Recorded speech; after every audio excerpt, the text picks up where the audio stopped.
Akhirnya mencoba lah gitu kan, belajar step by step dari satu ke berikutnya melalui proses tabrak sana tabrak sini sampai bisa seperti sekarang. Jadi mengalami mungkin beberapa kali fase perubahan dinamika market. Kalau sekarang eranya digitalisasi, orang menyebutnya semua serba online gitu kan.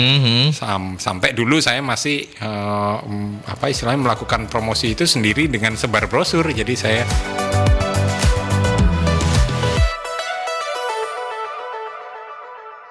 96 FM Merkuri, informatif inspiratif. Selamat berjumpa kembali di perbincangan interaktif kita yang wow keren di Rumah UMKM episode yang ketiga. Ya. Dan saya masih bersama sahabat-sahabat terbaik saya. Ada Freddy Sakti. Oh, iya. Daripada Freddie Mercury, mending Freddy Sakti. udah nggak ada. Iya, nanti Radio Gaga. Freddy Sakti, ya. Freddy Sakti sehat? Mas Alhamdulillah sehat. Alhamdulillah. Ini semangat karena yang menjadi narasumber ini makanan kesukaan saya. Nanti datang tuh? Belum ya? Iya, nanti aja Cluenya nggak enak. Iya. Oke, Mas Freddy, senang bisa kembali bersama-sama kita di Rumah UMKM. Dan ada Lucy juga. Lu sehat, Lus? Alhamdulillah, sudah kangen ketemu sama sahabat Merkuri nih. Oke, baik. Dan mau diperkenalkan, yang namanya ngebet Mas Freddy. Perkenalkan, tamu kita siapa? Beliau ini? Wah, ini. Ya, Enggak, Mbak Lucy aja. jadi kalau sahabat Merkuri sering makan kebab, Nah, ini. dan inget banget kebab yang paling hits pertama di Surabaya gitu. Nah, ini loh. Kalau enggak tahu Baba Raffi kebacut itu. Iya. Kemana aja lu gitu. asli Surabaya. Asli Surabaya. Kedai yang buka 25 jam. 25 jam. 25 1 jam Iya, ya. ada tulisannya 25 jam. Saking komitmennya. Nanti kita tanya-tanya Iya. ya. Oh, siap. Karena senang bisa menghadirkan ownernya langsung, Lus. Betul, Mas Hendy Setiono. Siap. Halo Mas Freddy, Mbak Lucy. Wah, matur nuwun nih udah diajakin diundang. Ya, apa kabar, Mas? Alhamdulillah sehat. Ya. Oke, baik. Silakan, Fred. Baik, nah di sini kan kita tahu Baba Raffi ya. Kita kan pengen tahu sejarahnya. Nah, kita sebelum ngobrol lebih lengkap. Masalah siap mental pengusaha gitu Betul, ya. kita kan pasti tahu Sedikit lah. dulu sejarah gitu tentang Baba Raffi. Gimana? Iya. Jadi memang mulainya dari Surabaya juga ya Mas. Jadi brand asli Surabaya. Jadi wah ini pas banget diundang Mercury FM, stasiun di Surabaya. Jarang-jarang yang undang karena biasanya teman-teman stasiun radio Jakarta yang undang gitu kan. Jadi begitu tahu teman-teman Surabaya Mercury FM yang undang, langsung nggak banyak pikir kita berangkat. Langsung gitu kan. berangkat ya. Karena memang cikal bakal lahirnya Baba Raffi di Surabaya. Mulai di tahun 2003, berarti nggak kerasa 19 tahun. 19 tahun ya? Sebagai 2003 ya. Iya, jadi dimulai memang dari usaha bisa dibilang UMKM lah, dari mikro gitu ya, dari usaha kecil, mulai dari satu gerai yang kita dirikan di Jalan Nginden Semolo di Surabaya, berkembang dengan sistem waralaba, mengalami 5 kali krisis termasuk pandemi gitu ya. Jadi dari 1.000 cabang lebih, sekarang tinggal 900, namun alhamdulillah bisa recover lagi, tetap bertahan di tahun ke-19-nya, dan beberapa bulan kemarin kita baru aja listing di bursa, jadi masuk ke IPO gitu sebagai Oh, perusahaan. sudah IPO. Ya, jadi dengan tagline dari trotoar menuju bursa gitu. Dari Trotoar menuju bursa. Oke. Nah, memang setelah dalam Apa kode perkembangan sahamnya, Mas? Raffi, RAFI. RAFI. Ya, Oke. jadi dalam perkembangannya kita memang berinovasi dan berkolaborasi dengan teman-teman UMKM lain. Akhirnya bikin brand-brand F&B lain yang mungkin teman-teman terutama generasi milenial sudah familiar. Ada Forestry Coffee, ada Menanti, lalu ada makanannya ada Ngikan, Nyapi, Nyayap, Sempatin, Pokigo. Nah itu beberapa brand yang kita lahirkan di bawah grup Baba Raffi Enterprise, dan awalnya dari satu gerobak yang ada di Surabaya. Iya. Tapi kebabnya masih jalan terus kan ya? Itu core bisnis utama. Bisnisnya Ya. Jadi kalau teman-teman menjumpai di beberapa SPBU, di minimarket gitu ya, nah memang kami banyak stall booth yang berbentuk take away, yang konsumennya datang membeli, bawa pulang atau pesan secara online.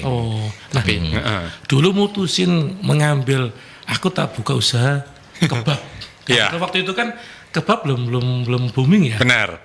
Nah, Ini sebenarnya saya agak iri sama generasi-generasi sekarang yang sudah ada program pelatihan kayak rumah UMKM ini Iya. gitu kan. Kita dulu mau belajar kemana gitu. Bingung juga gitu kan. Jadi zaman kuliah saya mulai bisnis sama teman-teman saya dianggap wah ini gila ini masih kuliah jualan kebab pinggir jalan lagi gitu kan. Tapi ternyata apa yang satu saya lalui gitu kan, mulai dari sesuatu yang kecil dengan spirit small single step, itu yang coba kita besarkan perlahan-lahan. Jadi idenya kebab sendiri memang dari jalan-jalan ke Timur Tengah, ke negara Qatar. Oh, ke Qatar. Kemarin habis Piala Dunia. Iya. Nah, jadi pas ke Qatar nyobain kebab, wah ini menarik juga ya, belum ada di Indonesia. Akhirnya kita bikin versi lokalnya di Surabaya. Jadi dengan ramuan-ramuan khas Surabaya, bumbu-bumbunya Disesuaikan lah ya. disesuaikan. Ternyata bisa kita launching dan alhamdulillahnya nggak langsung laku di awal. Jadi sepi dulu gitu kan. Nah, itu loh tantangannya tuh. Jadi yang namanya orang nggak ngerti apa sih kebab ini, dipikir martabak apa gitu Iya. kan. Tapi ya delala begitu kita coba jualan, teman-teman yang awalnya membeli karena kasihan gitu ya, wah kok ternyata enak gitu, akhirnya datang dan beli lagi gitu. Butuh waktu berapa lama Mas Hendy ketika awal-awal membangun itu sampai kemudian bisa bernafas gitu ya? Artinya kan, Iya. oh udah mulai bisa nih noto pelan-pelan, Iya. oh ini cash flow-nya udah mulai ketata nih. Iya. Butuh berapa lama Mas? Jadi ya mungkin 6 bulan sampai setahun pertama sampai ritmenya itu, pola sistemnya itu terbentuk. Apalagi background saya bukan dari darah pengusaha, ibu seorang guru, ayah seorang karyawan biasa, dan bukan kuliah di jurusan bisnis. Jadi kuliah saya di ITS di IT sangat bertolak belakang dengan bisnis yang saya jalani gitu kan. Iya, iya, Itu loh iya. padahal itu. Jadi akhirnya mencoba lah gitu kan, belajar step by step dari satu ke berikutnya melalui proses tabrak sana tabrak sini sampai bisa seperti sekarang. Jadi mengalami mungkin beberapa kali fase perubahan dinamika market. Kalau sekarang eranya digitalisasi, orang menyebutnya semua serba online gitu kan. Sampai dulu saya masih istilahnya melakukan promosi itu sendiri dengan sebar brosur. Jadi saya fotokopi rim-riman gitu yang saya bagikan di depan outlet gitu. Jadi saya ngalami fase promosi begitu karena belum ada Instagram kan. Belum ada Zaman macam-macam dulu, belum ada sekarang Iya, gitu ya. 2003 kan belum banyak dunia digital. Iya, digital dan belum mau ada. pasang iklan di koran mahal. Mahal, Yang betul. Di TV apalagi, bisanya di radio doang dulu gitu. Iya. Tapi pilihan untuk brand Baba Raffinya Iya. sendiri ceritanya piye Mas? Nah, jadi menarik sebenarnya. Jadi awal saya jualan kebab belum ada mereknya. Iya. Nggak ada brandingnya, cuman gerobaknya berwarna putih, polosan, cuman di stikerin kasih tulisan kebab gitu. Nah, cuman banyak pembeli saya yang mengira saya jualan entah roti bakar atau martabak, karena sama dengan yang berjualan di sebelah saya. Oh, Akhirnya oke. disitulah saya belajar tentang branding. Wah, kok kayaknya kalau gerobaknya cuma putih biasa, nanti dipikir saya jualan roti bakar lagi atau martabak. Baru dari situ kita belajar tentang branding, dikasih warna yang ngejreng gitu ya, supaya konsumen kalau pas lagi ngelewatin outletnya langsung bisa melihat. Kita kasih warna kuning merah dan mulai dikasih nama brand. Nah, saat itu saya belum kepikir banyak apa ya yang kira-kira bisa menjadi ciri khas yang diingat oleh konsumen. Kebab dari Timur Tengah, dari Turki, saya pakai nama kebab Turki. Lalu Baba Raffi, saya ambil dari nama anak saya Raffi. Oh, Raffi. Baba artinya bapak, jadi Baba Raffi. Oh, bapaknya bapaknya Raffi. Ini kebab Turki yang punya bapaknya Raffi gitu ya. Oh, iya. besok bikin Pak Baba Aldi. Oh iya. Bapak Aldi, Bapak Freddy karepmu wis.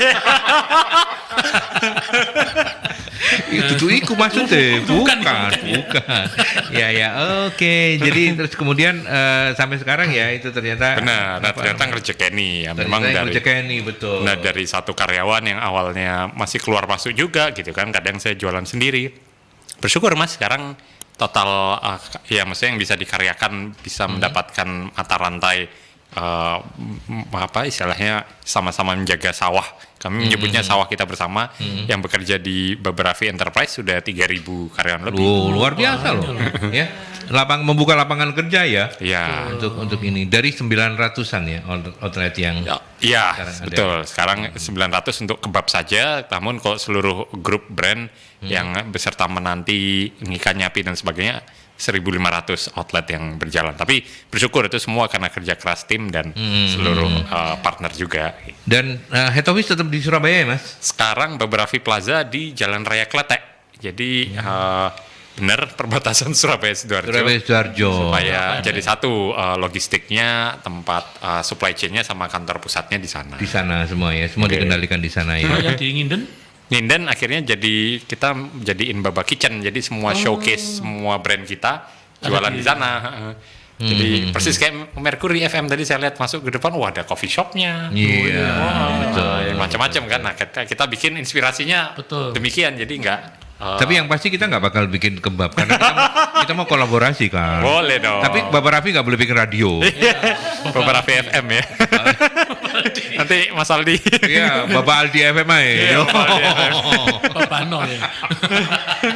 Ya, Mas kalau boleh tahu 900 itu tersebar di mana aja di kota Nah, selain Surabaya? Jadi memang karena berjalan 19 tahun seluruh Indonesia Mas, dan di 10 negara. Oh iya? Iya, jadi Wow. bersyukur kita salah satu brand UMKM yang mendapatkan respon positif, terutama terhadap marketnya sendiri. Iya. Jadi selain skala nasional di seluruh Indonesia, kita juga membuka cabang di 10 negara lain, Malaysia, Brunei, Singapura, Filipina, Bangladesh, Sri Lanka, China, ya, dan sekarang sedang kita ngobrolin dengan teman-teman yang ada di negara benua Afrika. Jadi mudah-mudahan kita bisa ekspansi ke sana. Oke, kalau yang di macam-macam negara gitu bentuknya franchise. Franchise, jadi mereka mengadopsi brand kita ekspor brand istilahnya, mengadopsi bisnis model di kita, namun mereka menjalankan dengan style dan konsep yang ada di negaranya masing-masing. Oh gitu ya, berarti Rasa boleh berubah ya.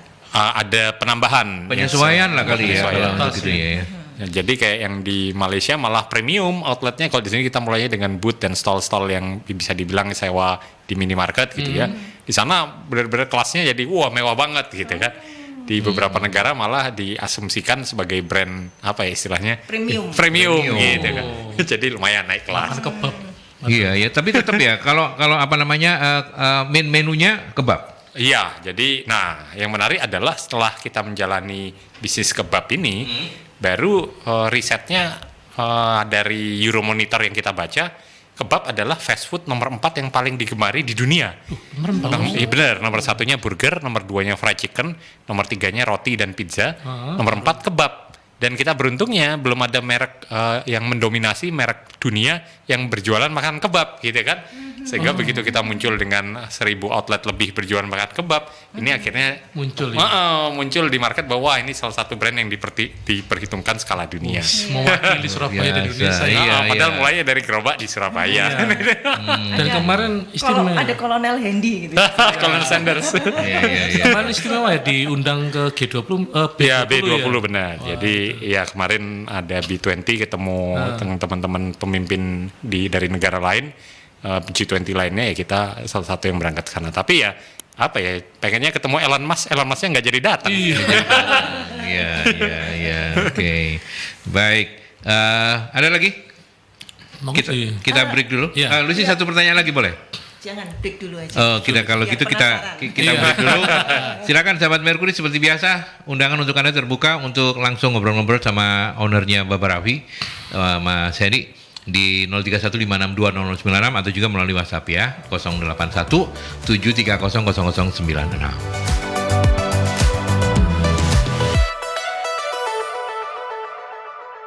Kita masih di rumah UMKM, masih ada saya Aldi, ada Freddy, ada Lucy, dan ada tamu luar biasa kita, Mas Hendy Setiono selaku owner dari Baba Raffi.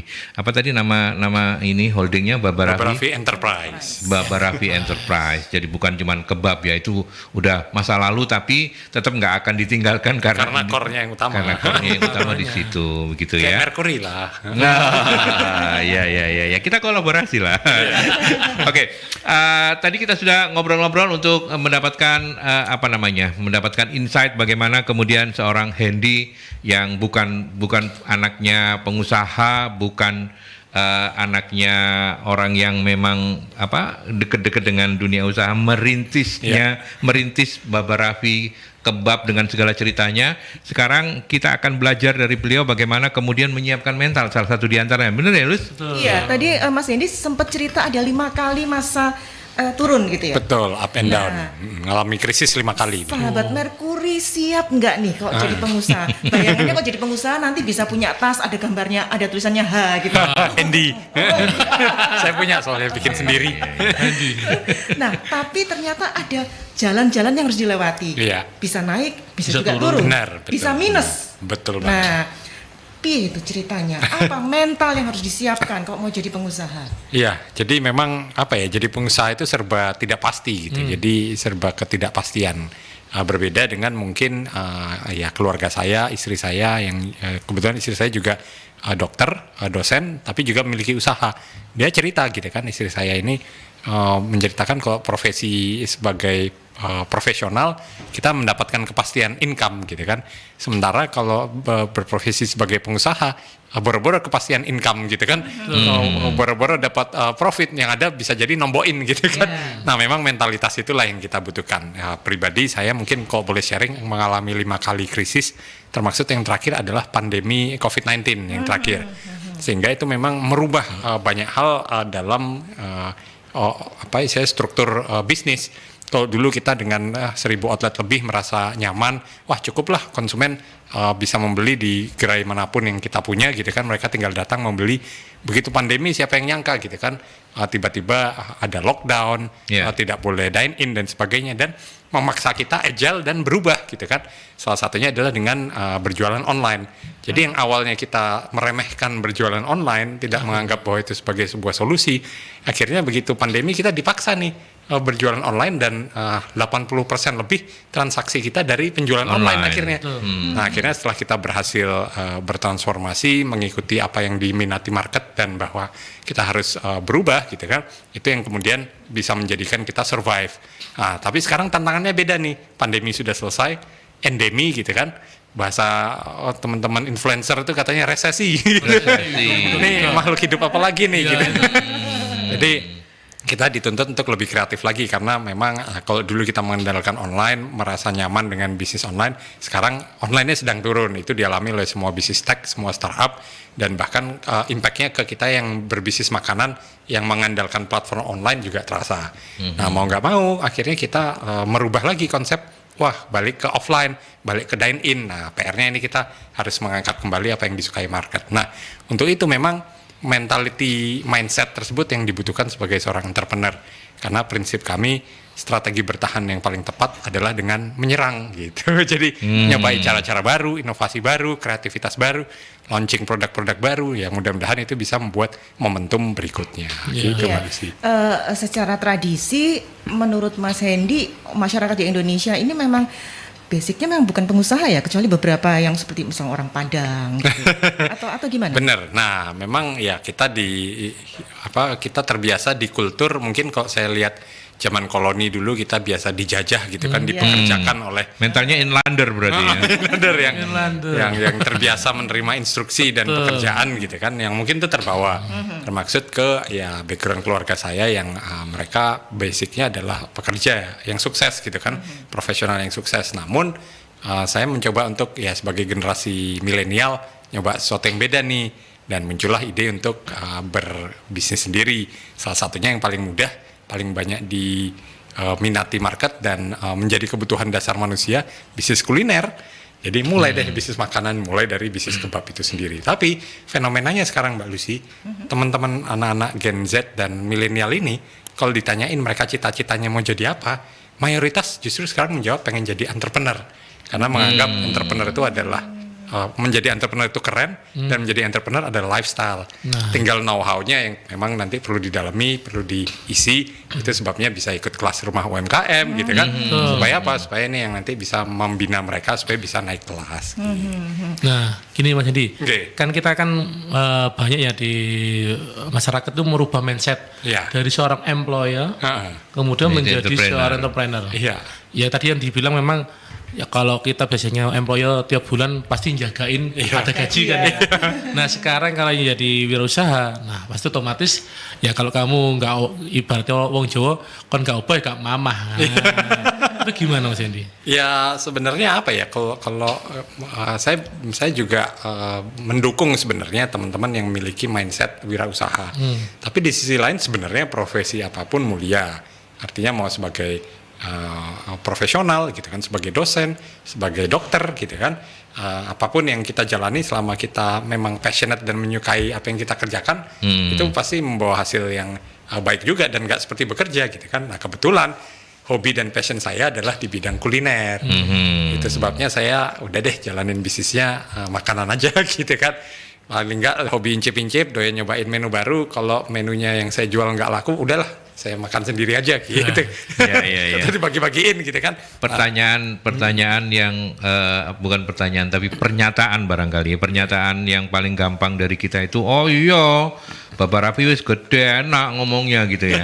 Nah hari ini kita akan minta beliaunya untuk lebih down to earth kan begitu ya. Bagaimana proses menghadapi 5 kali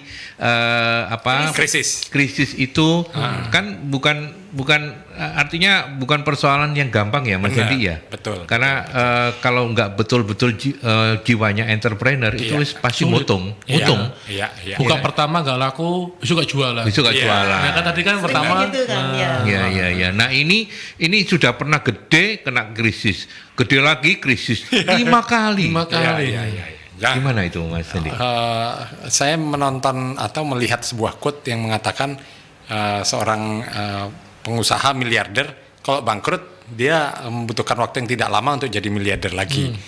Dan sebaliknya ada orang yang mungkin dia basicnya bukan seorang miliarder, terus tiba-tiba dia terima lotre gitu kan. Dalam waktu yang lama dia kembali ke posisinya semula gitu kan, yang mungkin juga nggak memiliki apa-apa. Itu memang lebih ke mindset dan mentality. Jadi mau ditaruh di kondisi apapun, dalam situasi apapun, selama kita memiliki mindset tersebut, mentality tersebut, mau ibaratnya bisnis itu kan roller coaster ya, nggak selalu mulus. Lagi di bawah pasti ada momennya naik lagi, ada di bawah ada momennya naik lagi, sehingga kita nikmati aja artinya semua gini, prosesnya. Saya mau pertegas lagi, kalau untuk seorang Hendi, yang namanya mentalitas itu supaya nggak kendor ketika kena krisis segala macam itu, waktu itu apa Mas yang dikerjakan? Nah, jadi apa ya? Uber sama saya ini. Kalau galau ya namanya manusia. Oh pasti galau ya. Cuman nggak boleh lama-lama. Nggak boleh lama-lama. Catat terus. Cepat-cepat healing. Cepat-cepat healing gitu. Jadi kalau baper itu ya nggak boleh, kalau pengusaha nggak boleh baper. Jadi nggak boleh gampang baper. Yang kedua memang apa ya, kita mesti ngumpul sama circle atau lingkungan yang memang bisa mensupport kita. Itu tuh. Itu penting banget. Jadi di saat ya kita sama-sama pengusaha gitu ya, ada temennya yang lagi down, saya justru ngumpulin frekuensi dari teman-teman saya. Wah, siapa nih yang lagi sukses, yang lagi jaya. Tujuannya bukan supaya dapat lu ini dong bantuin gua gitu. Bukan enggak sana, ya. tapi lebih vibes-nya supaya nular. Vibes-nya supaya nular, auranya supaya nular. Wah, dia bisa ya, berarti kita juga bisa nih. Jadi kadang kalau sederhana si sempil itu pengaruh juga. Iya itu nggak sederhana, itu mahal nilainya itu Mas. Jadi itu paling mahal itu. Iya. Oke, kita ke penelpon ke pertanyaan-pertanyaan dari sahabat-sahabat Merkuri yang sudah dikumpulkan oleh Mbak Nila yang ada di Posko ya. Mbak Dina ini dulu awal, mungkin ini bertanya karena tidak sempat mengikuti sejak awal. Dulu awal mula usaha kenapa pilihannya jatuh ke kebab bukan ke makanan yang lain? Tadi sebenarnya sudah kita tanyain, tapi untuk menghormati Mbak Dina, monggo silakan Mas Hendi dijawab lagi. Iya, jadi kebab dulu memang belum ada di Indonesia gitu ya. Kita sebagai yang mempelopori memulai waralaba kebab di Indonesia. Tantangannya adalah memang saat itu adalah mengedukasi market. Belum tentu produknya diterima. Jadi sesuatu yang baru itu pilihannya dua, mereka mencoba karena penasaran atau dianggap ini sesuatu yang aku nggak familiar nih, jadi mereka nggak beli. Tantangannya itu yang besar. Ternyata sebaliknya, kebab setelah mereka mencoba suka dengan rasanya dan akhirnya sekarang menjamur. Ya termaksud banyaknya beberapa pemain yang menjual kebab sejenis gitu kan. Tapi itu nggak apa-apa, saya senang banget. Artinya apa, edukasi yang kita lakukan memperkenalkan makan kebab diterima oleh market. Iya. Jadi awal-awal dulu promosinya ke ini ya, mouth to mouth gitu ya. Mulut ke mulut ya. Karena kan belum ada ini ya, belum ada apa namanya sosial media segala macam gitu kan. Benar. Artinya teman-teman sendiri dulu coba. Benar. Jadi teman-teman saya di kampus, tetangga, saudara-saudara, mereka membeli karena kasihan gitu kan. Awalnya kayak begitu ya. Tapi kok ya delalah suka produknya, akhirnya jadi MLM, mulut lewat mulut gitu. Kalau boleh tahu dulu sejak awal yang meramu namanya kebab Raffi itu Mas Hendi sendiri atau ada Enggak, partneran? saya enggak bisa masak. Sampai sekarang saya expertise saya bukan di dalam hal membuat menunya. Cuman saya memang senang incip-incip dan suka membuat konsep. Jadi misalnya nih lagi ada yang laku di luar gitu, atau saya lagi jalan-jalan kemana, saya nemu yang lagi rame banget, saya foto nih, wah lucu juga ya, saya share ke grup. Nanti ada tim atau partner saya yang mengkreasikan menunya. Tapi di awal justru sebenarnya saya gara-gara jalan-jalan ke Qatar, ke Timur Tengah, saya tanya-tanyain tuh ini gimana sih cara bikinnya, dan karena di sana open kitchen, jadi terbuka, kita bisa lihat langsung, dan itu yang akhirnya diimplementasi versi lokalnya di Surabaya. Oke. Pak Ahmad, mungkin itu sedikit jawaban, tapi kalau kurang lengkap nanti saya minta Mas Hendy untuk berkomentar lebih lanjut. Karena pertanyaan Pak Ahmad begini, dulu branding kebabnya bagaimana, apa suka dukanya gitu. Benar. Nah, branding kebab sendiri sekarang memang mungkin kebalik ya, jadi kita harus mengeksekusi sebuah bisnis harus ada brandnya dulu di awal, konsepnya seperti apa, branding yang mau kita bangun seperti apa, target marketnya siapa, itu harus jelas. Nah, karena saya tidak memiliki bekal wirausaha, bekal berbisnis di awal, jadi modal nekat aja, hajar dulu, buka dulu gitu kan, baru dilengkapi setelah jalan gitu kan.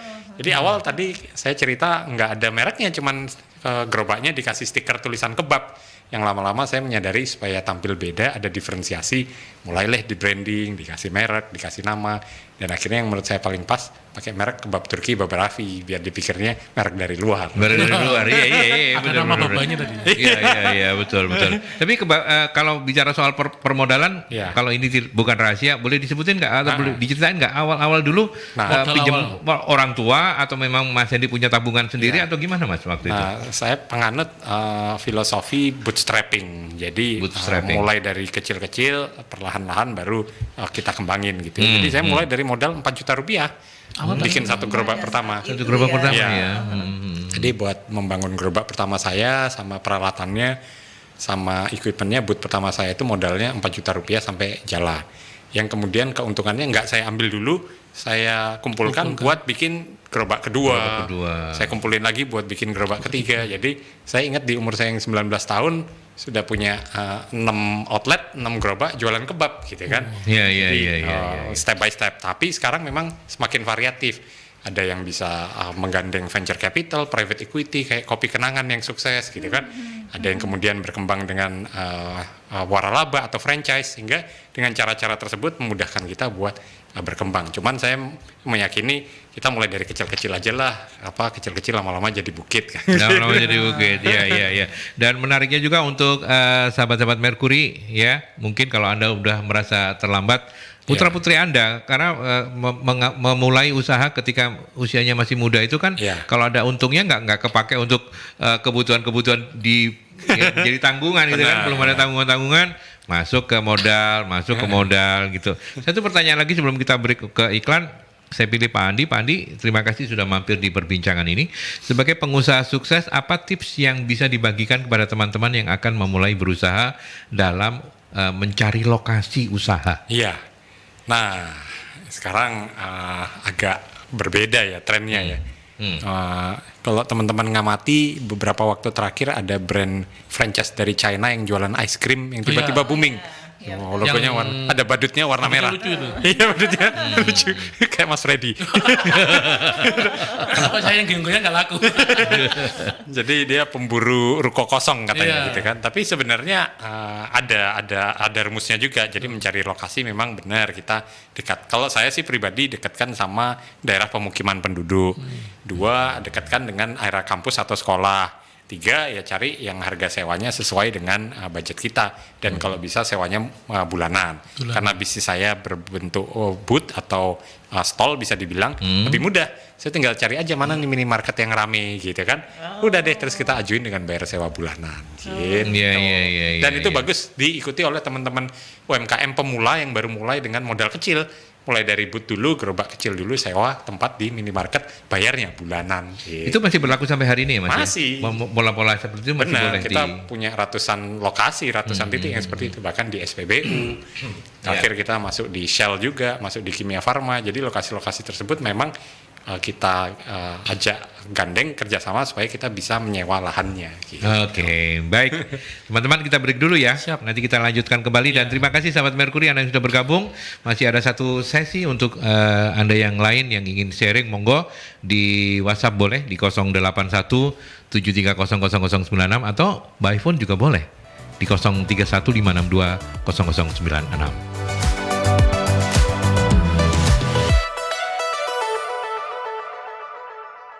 Ya, kembali kita ke on airnya ya. Tadi pembicaraan off air kita juga seru banget loh. Ya, belajar banyak dari Mas Bos yang masih muda ini, yang luar biasa begitu ya. Dan kita masih ngobrolin tentang bagaimana Mas Hendy membangun Baba Raffi ya. Betul ya. Betul. Ini masih ada beberapa pertanyaan. Saya selesaikan dulu. Ada tadi Pak Andi udah, Bu Ita. Dalam memulai usaha dulu, berapa dana awal yang digunakan dan bagaimana menentukan harga jual, mulai dijaga sendiri sampai bisa mempekerjakan karyawan gimana gitu? Iya, jadi costing, menghitung harga jual ini penting juga, terutama buat teman-teman UMKM. Saya dulu beranggapan mau jual suka-suka saya gitu kan, selama konsumen mau beli nggak apa-apa gitu. Tambah lama konsumen maunya tambah murah. Jadi memang kita harus punya cost HPP yang harus dihitung supaya apa? Supaya marginnya masih bisa sesuai gitu kan, sesuai sama market yang kita bidik. Nah, kalau bisnis kuliner sederhananya begini, kalau target market kita adalah kelas menengah atau kelas C, itu adalah HPP 50% dari total harga jualnya. Contoh, kalau kita menjual 20.000 harga produk kita, maka HPP-nya adalah 10.000 betul, atau 50%-nya. Itu kalau kelas target market menengah. Tapi kalau target market kita adalah kelas menengah atas, itu bahkan bisa 2 kali lipat dari HPP. Contoh, kalau HPP-nya 10.000, berarti jualnya adalah 30.000. Gitu. Sehingga kita sesuaikan dengan target market yang mau kita bidik. Tentunya kalau kita menjualnya dengan segmentasi kelas A atau B, pasti lebih sedikit dibandingkan dengan segmentasi kelas C. Nah, itu juga harus dipertimbangkan faktor volume yang mau kita bidik. Ya, Mas, sebagian orang itu agak ragu-ragu untuk menentukan harga jual karena persaingan di apa namanya, di produk yang sama itu begitu ketatnya gitu. Sampai-sampai mereka menganut, oh kok sampai 2 kali lipatnya gitu ya, nggak berani. Dia mungkin ngambil cuma 10%, 20%.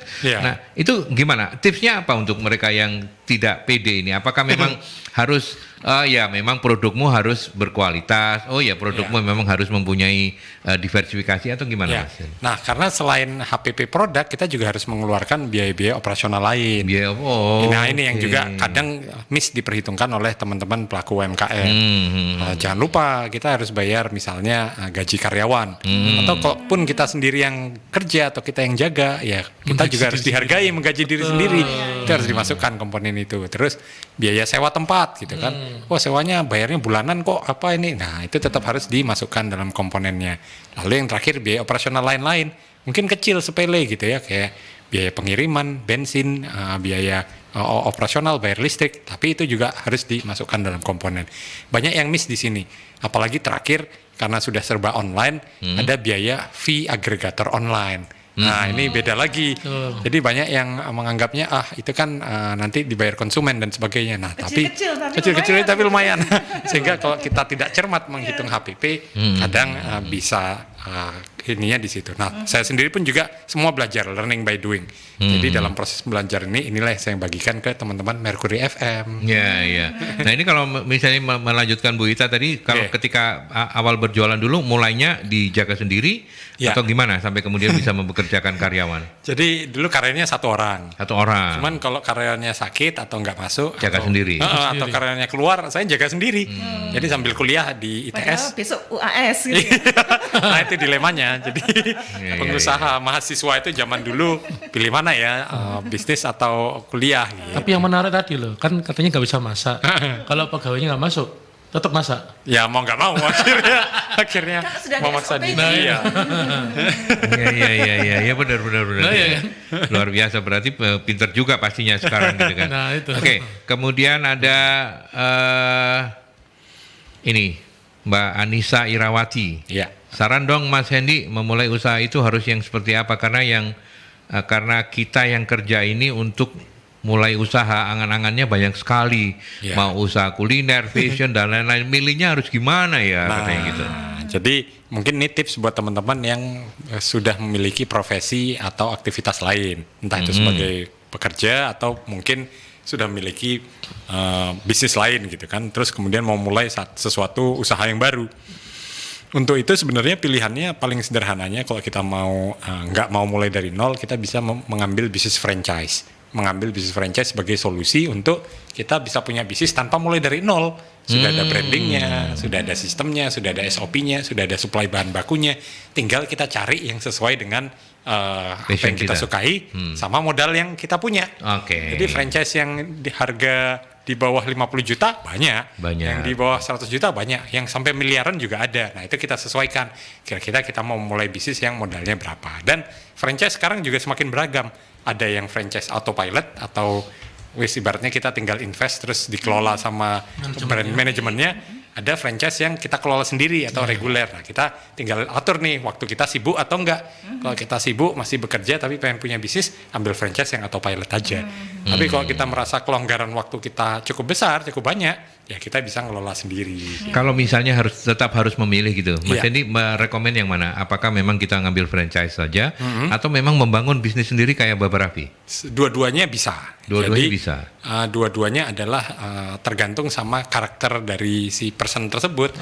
Apakah dia memiliki kreativitas, inovasi, berani mengambil resiko, gitu kan? Berpikir out of the box, mungkin lebih baik bisnis sendiri. Karena kalau franchise itu ada aturannya, ada SOP-nya. Kalau jualannya kebab nggak boleh jualan rawon gitu, itu udah baku gitu kan. Iya betul. Iya. Jadi sudah ada rules yang harus diikuti. Tapi kalau kita tipikal nggak berani mengambil resiko, maunya franchise yang lebih aman risknya lebih kecil, ya mungkin ngambil bisnis franchise bisa jadi solusi. Nah kalau terus kemudian tambahan lagi Mas untuk membantu Mbak Anissa tadi, pilihannya mana lebih baik? Mengikuti tren? Kan sekarang kecenderungannya kayak gitu tuh. Ini program kuliner lagi rame. Ya ini aja nanti berganti begitu, atau kemudian kita muncul dengan konsisten karena kita punya passion X, meskipun itu kayak beberapa lah ya, meskipun itu mungkin harus mengeducate market. Benar. Mana yang lebih menarik sebetulnya atau mana yang lebih dipilih? Kalau saya pribadi menjalani dua-duanya. Jadi ada bisnis yang memang sustainable long term gitu ya. Namun kalau dibicara booming nggak booming banget karena dia sifatnya adalah core fundamental gitu kan. Jadi ada di market ya dia stabil gitu kan. Di situ-situ aja. Tapi kalau kita mau sesuatu yang momentum gitu kan, yang boom tiba-tiba rame yang beli ngantri-ngantri, ya memang mau nggak mau kita harus berani bereksperimen dengan mencoba brand-brand yang lagi ngetren. Nah saya kebetulan menjalani dua-duanya. Jadi ada bisnis yang berbasis ngetren, yang lagi rame apa nih? Es kopi susu, kita bikin es kopi susu, boom. Yang lagi rame apa? Minuman teh, kita bikin minuman teh, boom. Yang lagi rame apa? Ada ayam geprek, kita bikin ikan, tiba-tiba boom gitu kan. Tapi ada juga bisnis yang memang stabil ya segitu-segitu aja. Karena apa? Sesuatu yang naik cepat biasanya juga turunnya cepat. Gitu. Kalau untuk mereka yang baru memulai Mas, tipsnya apa? Lebih pilih kemana? Apakah memang buka usaha sendiri atau franchise? Nggak apa-apa, itu nggak ada yang salah dan benar. Artinya di saat mau belajar misalnya tujuannya adalah punya bisnis yang menghasilkan income sambil belajar gitu kan. Walaupun diatur sama aturan-aturan, ambil franchise. Tapi kalau kita ngerasa sudah mendapatkan beberapa knowledge, mau bereksperimen sendiri, aku tak nyoba bangun brandku sendiri aja. Siapa tahu malah bisa di franchisein gitu. Cuman untuk memulai langkah awal, banyak di antara teman-teman yang sekarang menjadi pengusaha sukses di bidang franchise, teman-teman saya yang lain, mereka dulunya juga pembeli bisnis franchise, jadi mitra bisnis juga awalnya. Iya. Jangan jangan berpikir kalau kita memulai franchise terus kita jadi franchiser terus begitu ya. Bisa juga kita naik kelas gitu ya. Iya. Mau naik kelas nggak? Mau. Belajar yang rajin. Nggak bolos kok. Nggak bolos. Ya betul. Ada Mbak Nisa. Wah ini cocok jadi penutup sebenarnya, tapi nggak apa-apa, ini saya bacakan. Apa motivasi yang bisa dibagikan kepada teman-teman pelaku UMKM? Iya, jadi memang apa ya kita harus motivasi terus gitu kan. Jadi gini, ada 4 level atau 4 tahapan menjadi seorang entrepreneur yang sukses dari yang saya pelajari. Saya pun masih belajar. Yang pertama kita menjadi Superman, yaitu semua dikerjakan sendiri gitu kan. Jadi di awal kita yang jualan, kita yang beli bahan baku, kita yang rekap, semua dilakukan sendiri sebagai Superman. Level kedua, team with a Superman. Jadi kita sudah mulai memiliki tim, memiliki karyawan, tapi kita masih mengontrol semuanya gitu kan, sebagai induk dari bisnisnya. Yang ketiga adalah delegated responsibilities, atau kita sudah mulai merekrut karyawan profesional. Jadi ada kita, tidak ada kita, bisnisnya tetap jalan. Biasanya itu udah ada manajer, sudah ada GM, sudah ada beberapa direktur, tapi kita masih menjadi CEO di sana. Nah, level yang tertinggi adalah sudah bisa melahirkan intrapreneur, atau kita menyebutnya memiliki mindset entrepreneur di dalam tim. Di saat itulah kita sudah bisa menjadi motivator gitu kan. Jadi kita memotivasi tim kita supaya mereka bisa berpikir layaknya entrepreneur dan menganggap ini adalah bisnis mereka sendiri gitu kan, memiliki kreativitas, inovasi, berpikir out of the box, sehingga bisnisnya sudah bisa berjalan, ownernya jadi motivator. Gitu. Itu. Di level keempat ini salah satu contoh yang paling gampang adalah Hendy Setiono ya. belum masih belajar juga Mas. Iya. Mas Hendy, saya boleh nanya nih, mau ngomong masalah usia. Nah, Mas Hendy udah nggak muda lagi. Harus bersyukur. Bagaimana harus bersyukur? Karena kuliah, karena sekolah. Nah, jadi mudah mengupgrade diri, mengakses informasi. Sementara pelaku-pelaku UMKM ini kan nggak lepas dari emak-emak. Mereka itu literasinya mungkin kurang terbatas gitu ya. Terus kadang-kadang itu ada yang pinter, tapi mereka tidak terbiasa dengan pekerjaan. Misalnya MPP, masa mau pensiun, tapi mereka dapat pelatihan entrepreneur untuk nanti ketika pensiun jadi pengusaha gitu. Nah, bagaimana ya kalau orang yang memulai usaha tapi di usia seperti Colonel Sanders? Ya, mungkin nggak ada kata terlambat, itu benar ya gitu ya. Saya menjumpai teman-teman dari multi generasi. Jadi saya bersyukur berada di tengah-tengah nih, gabungan antara milenial Gen Z sama teman-teman yang mungkin lebih senior dari saya. Jadi saya mengalami 2 periode tersebut. Saya berkolaborasi bisnis dengan adik-adik yang usianya 10-15 tahun di bawah saya. Dan saya banyak juga punya bisnis yang partner bisnis saya adalah usianya di atas saya jauh gitu kan. Nah, dari sini saya belajar 2 hal. Kalau kita mau lari cepat, mau cari ide, inovasi, dan kreativitas, kita bisa menggandeng adik-adik yang memang semangatnya masih tinggi, generasi milenial. Tapi mereka gampang bosen, mudah menyerah, mudah galau gitu kan. Nah, ini yang kadang harus diisi oleh teman-teman yang memang sudah memiliki experience dan pengalaman sebelumnya. Jadi ada yang bisa ngerem. Nah, teman-teman yang maunya instan. Maunya instan. Adik-adik ini maunya instan, langsung mau kelihatan hasilnya. Kalau enggak udah deh mutung gitu kan. Nah, itu terjadi. Banyak itu. Banyak. Iya. Nah, sementara di teman-teman yang sudah senior, mereka sudah memiliki experience dan jam terbang dan bisa memberitahu guidance yang kalau kita lakukan mengambil langkah ini kira-kira hasilnya seperti apa. Mengambil langkah ini kira-kira hasilnya seperti apa. Nah, kombinasi kedua hal inilah yang menurut saya pas. Jadi kalau kita sebagai generasi yang mungkin sudah memasuki usia pensiun, mau berbisnis, idealnya menurut saya jangan mulai sendiri, tapi kolaborasi dengan mereka yang masih punya semangat, masih punya energi dan kreativitas dan ide-idenya buat mengeksekusi, ditambah dengan pengalaman kita dan mungkin modal dari kita untuk kemudian bisa dijalanin jadi sebuah bisnis bareng. Berarti kan jadi pengusaha itu nggak gawan gitu ya, bukan darah biru gitu ya. Bisa dipelajari. Melanjutkan Lucy, Mas. Ini kan biasanya pelaku-pelaku UMKM itu kan yang tadi katanya udah umurnya cukup itu kan kebanyakan juga karena mereka kepepet gitu ya. Kepepet baru kemudian mereka. Nah, bagi mereka ini bagaimana cara terbaik untuk mengatur cash flow-nya? Karena kan biasanya mereka jualan laku dipakai untuk kebutuhan sehari-hari. Nggak kelihatan ininya. Nah, apa nasihat? Apa tipsnya? Jangan nasihat lah, nanti kualat ya. Hati-hati. Nggak boleh dinasihati. Ya begitu. Memang kita harus disiplin gitu ya. Jadi pada saat kita berbisnis kita harus disiplin memisahkan keuangan usaha dengan keuangan pribadi. Apakah artinya kita nggak boleh mengambil uang sepeser pun dari bisnis? Enggak. Jadi justru maksudnya adalah jangan sampai kita pas mau bayar gaji, mau modal buat beli bahan baku lagi sudah kehabisan duluan. Jadi yang sebenarnya disisihkan adalah profitnya atau mungkin gajinya. Kita sebagai owner juga perlu digaji gitu kan.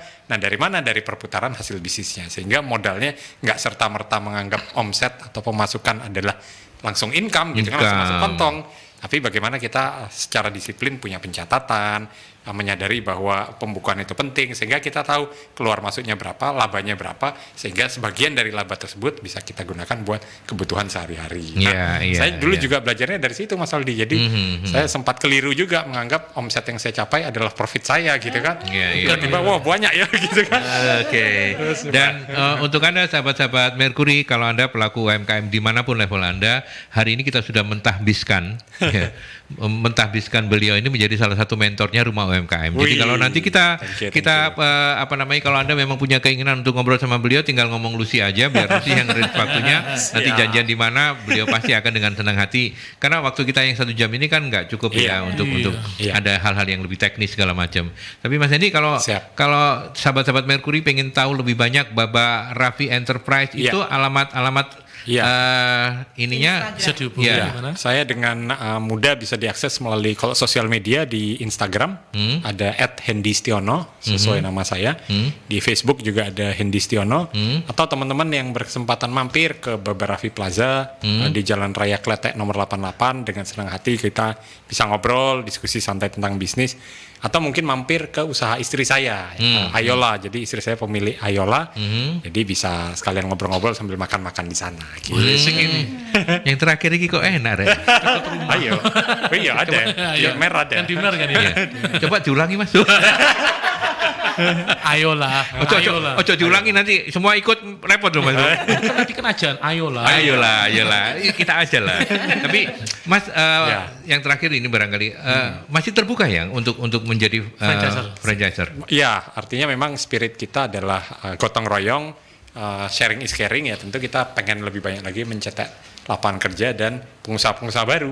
Salah satunya dengan menjadi mitra bisnis franchise dari grup Baba Raffi Enterprise. Kalau teman-teman ada passion dan minat di bisnis kuliner F&B, entah itu kebab, menanti, forestry coffee, atau ngikan, nyapi, bisa coba mempelajari ya apa yang teman-teman Baba Raffi Enterprise lagi jalani.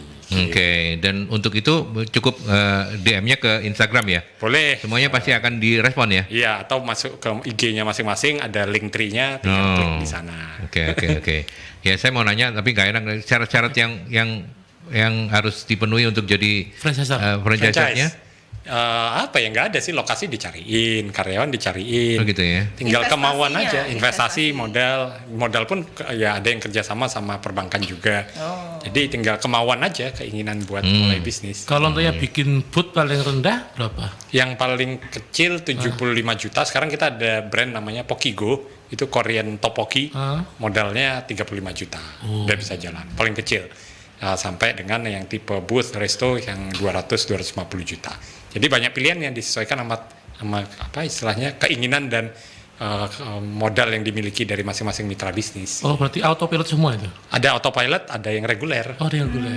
Autopilot adalah untuk mereka yang sibuk, nggak bisa ngelola, dikelola oleh kita sebagai prinsipal. Wah, jadi kalau Mercury ambil satu gitu bisa? Bisa, banyak. Sekolah, yayasan, sekolah saya SMP, SMA ngambil juga. Buat buka tahu gurunya. Buka tahu. Si Bapak Aldi Olega. Kan harus Bapak Raffi. Nggak boleh, harus ngikuti aturan kalau franchise. Tapi bikin sendiri nanti ngobrol sama. Ya. Oke, baik. Oke, kita tutup dengan Mas Hendy, kasih closing statement dong yang bisa menyemangati pelaku-pelaku UMKM di perbincangan kita di Rumah UMKM ini. Ya, teman-teman Mercury FM, jangan mudah galau. There's no elevator to success, you have to take the stairs. Jadi nggak ada anak tangga yang menuju kesuksesan secara instan, tapi kita harus menapakinya satu demi satu untuk menggapai kesuksesan versi kita sendiri. Semangat, wow, keren. Terima kasih banyak untuk sudah berkenan memenuhi undangan kami, Mas Hendy Setiono, owner Baba Raffi Enterprise ya sekarang ya namanya ya. Ya, oke.